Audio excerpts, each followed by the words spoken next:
The moment she sat down across from me and quietly said, she was my blind date, every sound in the restaurant seemed to disappear. My hand froze around my glass.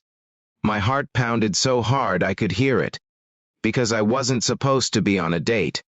I had only accepted what I thought was a simple dinner invitation from an old friend. But there she was.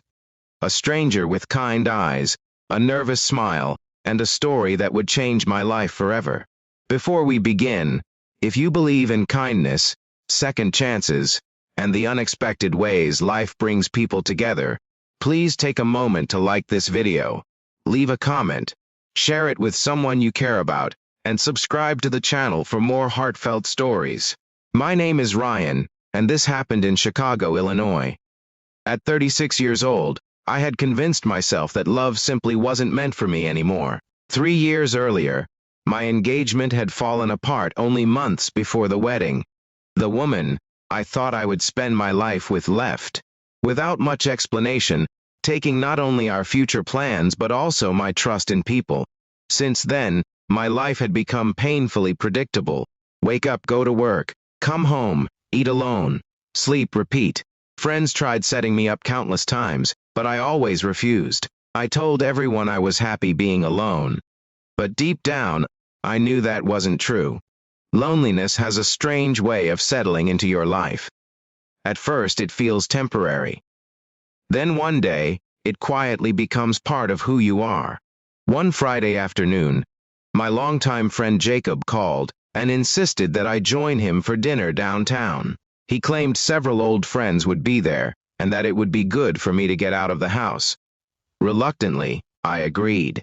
The restaurant overlooked the Chicago River. Warm lights reflected off the water, and the city skyline shimmered beneath the evening sky. I arrived 15 minutes early, but something felt strange almost immediately.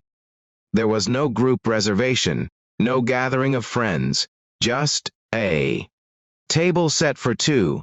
I checked my phone repeatedly. No messages, no explanation. Then she walked in. Her name was Hannah. She looked equally confused as she approached the table.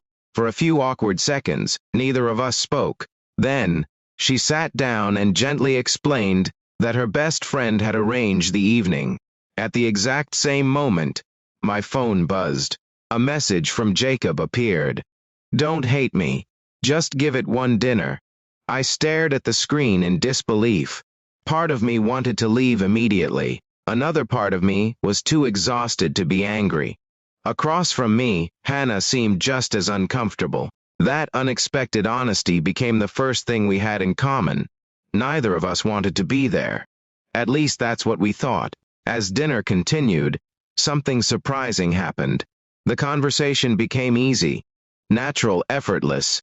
She wasn't trying to impress me.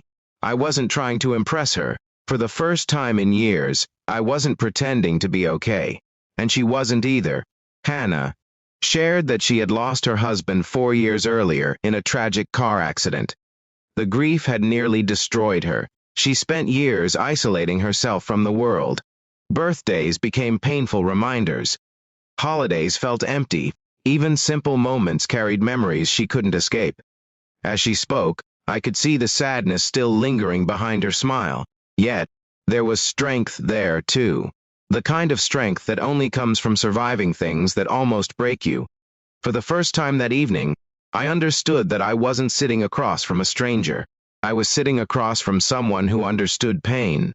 Someone who knew what it felt like to lose the future they once imagined. Hours passed without either of us noticing. The restaurant gradually emptied. The city lights reflected across the river. And somehow, the loneliness that had followed me for years felt a little lighter. When dinner ended, we walked outside together. Cold wind drifted through the streets. Neither of us seemed eager to leave. Before parting ways, we exchanged numbers, not because of romance, not because of expectations, simply because talking to each other felt comforting. The weeks that followed changed everything. Our conversations became daily. Morning texts turned into evening phone calls. Phone calls became weekend walks. Weekend walks became dinners, coffee dates, and long drives through the countryside outside Chicago. For the first time in years, I found myself laughing again. Really laughing. The kind that comes from genuine happiness, but healing is rarely simple. As our connection grew stronger, so did our fears. I worried about getting hurt again. She worried about opening her heart after losing someone she deeply loved. Neither of us admitted those fears immediately. Instead, they lingered quietly between us. One evening, nearly 6 months after that unexpected dinner, Hannah invited me to a lakeside park. The sun was setting over Lake Michigan. Families were packing up their picnic blankets. Children chased seagulls along the shore. Everything felt peaceful, yet I could sense she was nervous. As we sat watching the water, she confessed that part of her still felt guilty for moving forward. She feared that finding happiness again somehow meant leaving her past behind. Listening to her, I realized I carried my own version of that guilt. I had spent years holding on to heartbreak because letting go felt dangerous. If I stopped protecting myself, I could be hurt again. But something remarkable happened in that moment. We both understood that healing doesn't erase the people we once loved. It doesn't erase the pain we've endured. It simply allows us to keep living despite it. That evening, for the first time, we allowed ourselves to imagine a future again.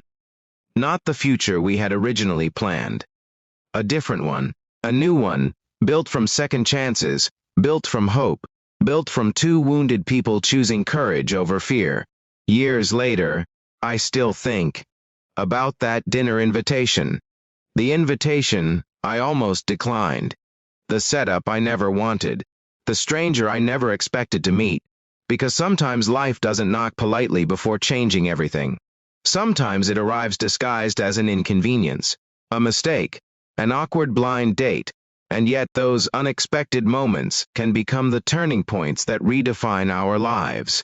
If this story touched your heart, please like the video, leave a comment, share it with someone who needs a reminder that hope still exists, and subscribe for more emotional stories. Special request, comment below. Second chances can change everything. Today, Hannah and I are married, not because we were searching for love, but because love found two broken people when they least expected it.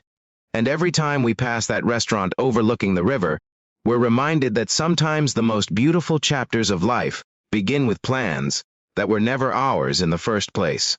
Sometimes, one unexpected seat across a dinner table is all it takes to change a lonely life into a beautiful love story.